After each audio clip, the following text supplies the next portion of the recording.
Hi, everybody. I'm Gloria Moraga. This is the Political Woman podcast. It is Saturday, December 21st. Hi. Everybody got their gifts wrapped? I don't. I've got boxes everywhere and I have to hide stuff when the kids come over. Wanted to give you an update on what was in, what was out of the continuing resolution, the budget funding bill that takes us through mid-March. So if you watch my video, my short, Senate passed the Part C, the third attempt from the House version of the continuing resolution. So to recap, there was the first one that had taken months to work out and to compromise on. It was compromised from the four corners, the different members from different parties and both houses. So it was negotiated, took a long time. But the white-bellied billionaire who thinks he's the president, for some reason, cuckoo, didn't like it. Basically killed it, and then Trump weighed in way later. Maybe he was napping, and also killed it. And insisted that Republicans put in a increase, I think elimination. They wanted to eliminate the debt ceiling, which keeps lawmakers from just spending our money. It's our money.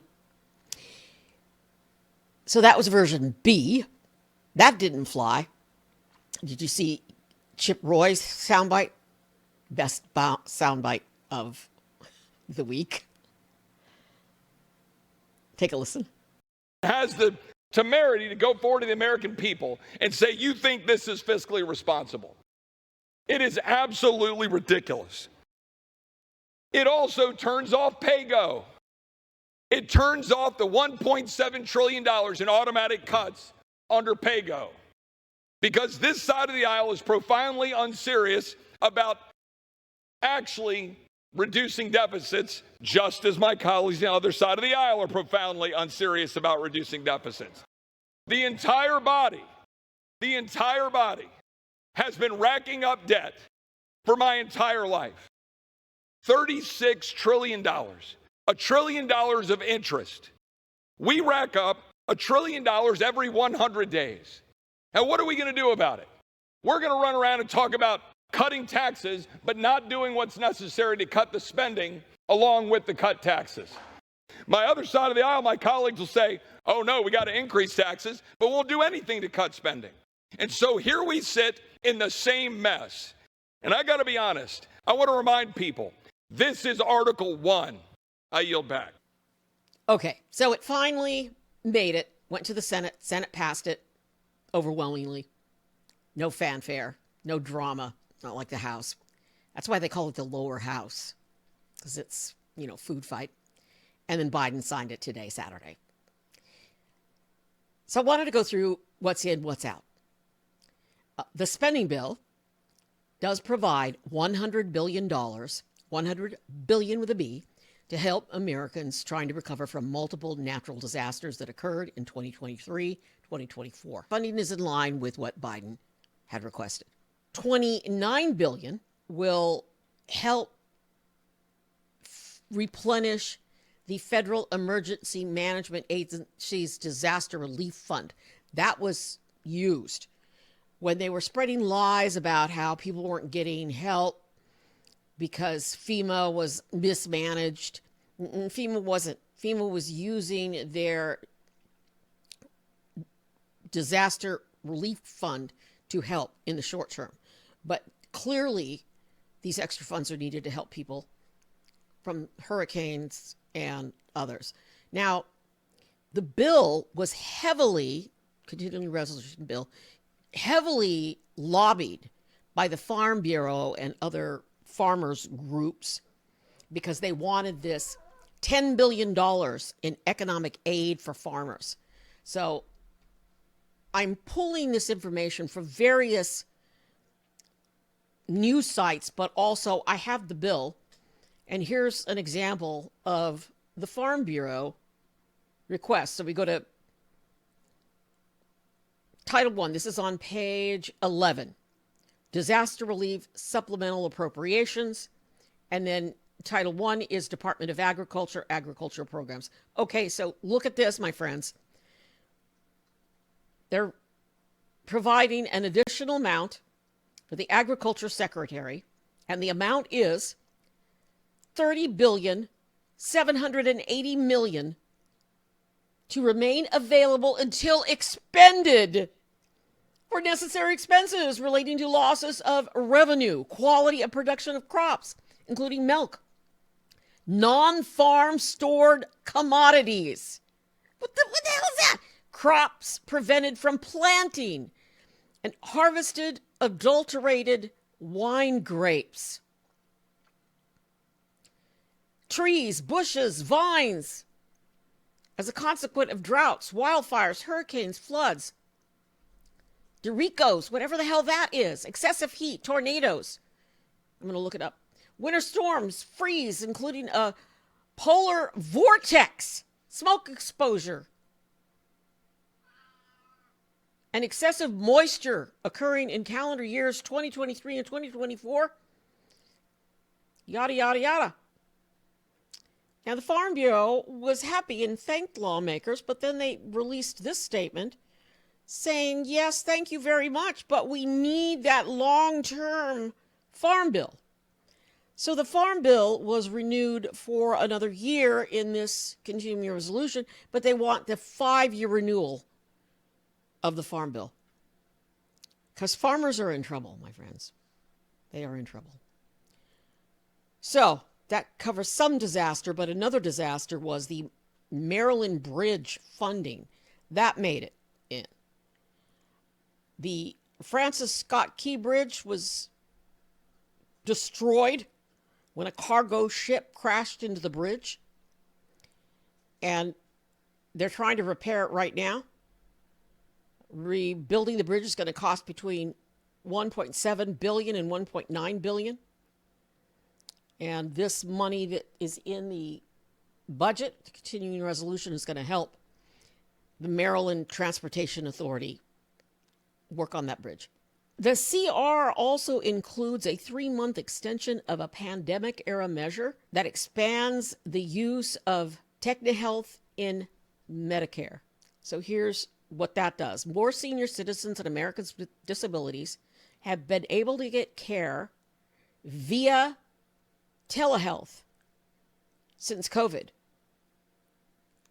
And this is where old folks and others sit at home and get help via technology, via Zoom or whatever. So that's been continued, which I think is good because it saves people from having to drag their sick butts down to the hospital. But this needs to be part of spending in general because this is the future. I mean, I know you need to see a doctor, but sometimes you don't. All right. This is some of the stuff that's no longer in the bill. The debt ceiling extension. The debt ceiling was supposed to be worked out sometime next year. I think it was in June is when it's scheduled. They're scheduled to work on it. But of course, the sneaky billionaires who don't really know how to manage their money. I mean, because when you're a billionaire, really, how much do you need to manage? Just spend here, spend there, like whatever. But no, they wanted this debt ceiling lifted now. Trump wanted to be able to blame Biden, but they want to hit the ground running and give those tax cuts to the wealthy right away. Note that Trump has said in an interview with Time magazine that he doesn't know about the grocery prices and stuff because even though he was going to bring them down on day one, it's really hard to bring them down after they go up. The nation's debt currently stands at $36.2 trillion with a T. Trillion dollars. And now I know someone on my feeds, I think on YouTube, said they just, every time this comes up, they just lift it and lift it and lift it. And it's It's like, I know. I know. I know. I've covered budgets all my career, and it's a crime. It's a crime. They shouldn't be doing this. So there's so much more I could just do on just the debt ceiling, and I'll have to do just a whole podcast on that later. Because I'm going on to what else was cut. Ugh. The reform for pharmacy benefits, that was cut. Now, this was a way to help us all with the high cost of pharmaceuticals. That's gone. Cut.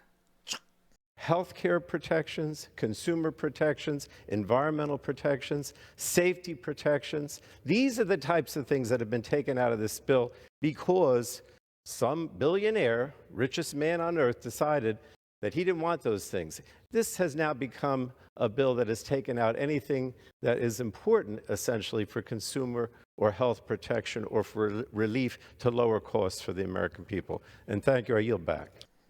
How that helps Elon Musk, I don't know. But they apparently don't want anything that helps the average common folk. You know, that's included. Remember the whole insulin thing that Biden and Harris were so proud of, and rightly so? This would help all of us. All right, here's a good one. The pay raises for lawmakers. And Jasmine Crockett was on one of the shows that I watch, and she went on and on about this. Lawmakers have gone without a pay raise for many budget cycles. Not that I think they deserve one. I'm not saying that. I think they should have a pay cut because they don't, especially under Johnson. They're hardly working. The amount of hours that they are in the Capitol actually working on legislation and working on bills has way down. They're taking breaks left and right. It was election year. They kept taking breaks all summer. Then after that, they took another long break. And now look, at the end of the year, they're trying to jam through stuff. It's BS. Both Republican and Democratic leaders had agreed to include in the language that would have allowed members to receive an automatic cost of living adjustment to their base salary of $174,000 a year. They're overpaid. This was going to change the practice of the cost of living adjustment, and it was going to do other things, and it was going to take away some of their per diem. And I mean, I won't go into it all because you don't care, and it's out of the bill now. But that was cut. And I think in the long run, what was in the bill was better, but the billionaire didn't like it. The billionaire who gets billions of federal dollars for his electric car that stalls on the freeway and causes major backups. Here's another one. Restricting investments in China. Restricting investments in China. Stripped from the bill. That means the white belly billionaire gets what he wants. Because this was going to restrict investments. He invests heavily in China. Explain that to me, MAGAs. Explain it. How this is good for our country. We want to restrict investments so we can get people to invest here. Invest in America. Make America great again or first or whatever. This is exactly the opposite of that. You know, this is just dirty. This is dirty stuff. Democrats slammed the removal of the measure, arguing that its absence would benefit Elon Musk, this is a quote from the New York Times, who helped derail the bipartisan package. So he derailed something that would have hurt him. Quote, Musk's investments in China and ties to its government have only grown over the last few years, alongside the growing involvement in American politics. Because he just needs more money. Richest man in the world. He just needs more money. So let's just screw us over. This is a quote from Representative Rosa DeLauro, who was manager of the bill, who was just great. ranking member of the House Appropriations Committee, wrote in a letter to congressional leaders. It is no surprise then that, quote, President Musk does not want to see a funding deal containing this provision be signed into law, she wrote. The measure would have prevented wealthy investors from continuing to offshore production and U.S. intellectual property into China, she wrote. That's got cut. So he got his way. And if that's all he wanted to do, he got it. Where are you, MAGAs? Where are you, people who voted for him to make America great again? This doesn't help make America great. Oh, well, we like him. Why? Also cut criminalizing revenge porn. It was the Take It Down Act. Lawmakers and tech companies have been feeling pressure to do more to combat revenge porn. Artificial intelligence has made it easier. It's gone. So, revenge porn can continue. All right, and I'm going to end with, you guys, the pediatric cancer research pulled from the bill. I could go on and on about the little girl this was named for who had a brain tumor. And I could just, why is this acceptable? Why? Why does the farmers, I love farmers, so I'm not against farmers. But why is this what he wants to cut? And you know what else? They don't know what they're doing, okay? Somebody said, oh, Vivek Ramaswamy read the bill. No, they didn't.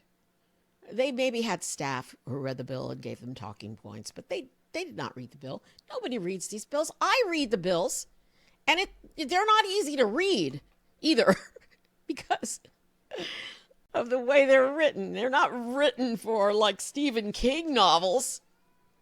They don't read the bills. You could tell that Musk didn't know what he was talking about. Just I only read like half of the tweets that were posted somewhere. I think Politico. And it's clear that he doesn't read them. But so let's just hurt children with cancer and parents out there who need this help. I want to say on part of this, one part of the cancer research was saved by the Senate. The Senate pulled it out and unanimously passed it. Every person in the Senate voted for it. And I can have more on that later rather than get into the weeds because I'm running long. There's another provision after the research for children's cancer about people who get their low-income Americans who have their food stamp benefits stolen through skimming devices. That was pulled from the bill. Because when people are starving or really hungry, why help them? When you're a billionaire and you can, put on the feed bag at Mar-a-Lardo, why worry about people who are poor and need their food stamps and they've been scammed? So, I'm Gloria Moraga, political woman. Wanted to go through some of this for you. I've got the bill, and I will use some screenshots. Ton of sound bites. I don't know how much I'm going to pull. I think I'm going to the movies. It's Christmas. The lovely time of the year. Thanks for being here. Thanks for subscribing. Please be safe in this holiday season. Please be very safe. And subscribe. I'm Gloria Moraga, political woman. Angrier than ever. And please be safe.